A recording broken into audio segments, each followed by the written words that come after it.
அஸ்ஸலாமு அலைக்கும் வரஹ்மத்துல்லாஹி வபரகாத்துஹு. அன்பார்ந்த மக்களே, இது நான் என் பொண்ணுக்காக செஞ்ச ப்ராஜெக்டு. நானே கற்பனையாக செஞ்சது. அவங்க ஒரு இது கொடுத்தாங்க, ஆனால் நான் கொஞ்சம் ஐடியா பண்ணி செஞ்சேன். எப்படி இருக்குன்னு பார்த்து சொல்லுங்கள். பிடிச்சிருந்தா லைக் பண்ணுங்கள், சப்ஸ்கிரைப் பண்ணுங்கள். என் வீடியோ பார்க்குற மக்கள்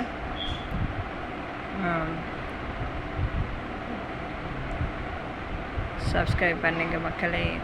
எப்படி இருக்குது? நேச்சுரலை நான் ரொம்ப விரும்புவேன். இன்ஷா அல்லாஹ் நேச்சுரல் சீன் மாதிரி தான் செஞ்சுருக்கேன். எப்படி இருக்குன்னு பார்த்து சொல்லுங்கள் மக்களே. இது ஒரு நினைவாக இருக்கட்டும் தான் வீடியோ பிடிச்சேன். ப்ராஜெக்ட் எல்லாம் வாங்கி பார்த்துட்டு அதுக்கப்புறம் கசக்கி போட்டுருவாங்க. நம்ம செஞ்சதை அப்புறம் பார்க்க முடிய மாட்டேங்குது. அதான் ஒரு ஃபோட்டோ பிடிச்சி வச்சேன். அஸ்ஸலாமு அலைக்கும் மக்களே.